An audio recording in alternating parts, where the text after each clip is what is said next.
You don't have to stay where you are. I know you've made some errors in your life. I know you made some mistakes. I know I've made my fair share. But I want to let you know, wherever you are in your walk right now, you do not have to stay right where you are. The word for this week is simple. Repentance leads to restoration. Genuine, wholehearted repentance will lead to complete and total restoration. You don't have to give up the hope now. I know you made the mistakes. I know you fell short. I know you've sinned. But that doesn't have to be the end of your story. Repent. That's the word for today. Repent. Psalm chapter 85, verse 2. It simply says, "Thou hast forgiven the iniquity of thy people. Thou hast covered all their sin." Selah. God is open and willing to forgive you. All you have to do is repent.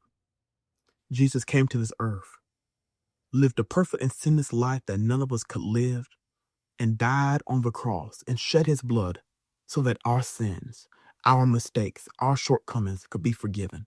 He did it all for you. He was buried, and then on the third day, he resurrected again. That's the good news of the gospel. We do not have to die in our sin. The Bible says the wages of sin is death, but the gift of God is eternal life through Jesus Christ our Lord. If you just turn to Jesus, eternal life can be yours. So my friend, you may have made some mistakes in your life. You feel like you can't go forward, but I want to encourage you on today to let you know that your past does not have to determine your future. Your mistakes don't have to determine where God's going to take you in life. Just be honest with him. Let's just humble ourselves and confess our sins. I say it often, but it's so true. The Bible says if we confess our sins, he is faithful and just to forgive us of our sins and to cleanse us from all unrighteousness.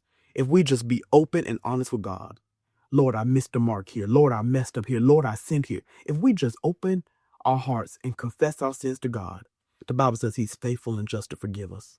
He's willing to forgive you. You just got to lay it at his feet. You're trying to hold on to it. You're trying to carry it. You're letting these sins be a burden on your life. But all God is asking you is to just take it to him. Lay it at his feet. Lay every burden, every worry, every concern, every mistake, every sin, every shortcoming. Lay it at his feet. Come humbly, admitting that, yes, I messed up here. Lord, please forgive me. Just come with a repentant heart. And God will not only forgive you, but my friend, he'll restore you. Your past does not have to determine your future. Yes, you may have made the mistake. You may have messed up, but I want to let you know that God still has a purpose for you. He still has a plan for you, and he still loves you. The Bible says while we were yet sinners, Christ died for us. That just goes to show that even while we were still in sin, we weren't even thinking about living in a holy and righteous way. And when we were just doing whatever we wanted to do, he still decided to die. That's how much love he has for you. That even though we messed up, even though we fall short, he still said, you know what, I'm going to shed my blood for them. I'm going to give them a chance to get it right. And God is offering you that opportunity now. So if you say, Joshua, I made the mistake, I messed up, the time is now. Confess it to Jesus. Lay it at his feet. Repent and turn from it. With the help of the Holy Spirit, he will help you to turn from that issue, to turn from that sin. He'll heal you. He'll restore you.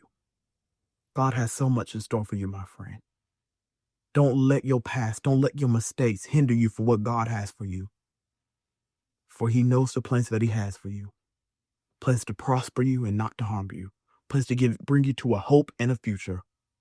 He loves you. He cares about you. Don't let your sin weigh you down. Repent and watch him restore you.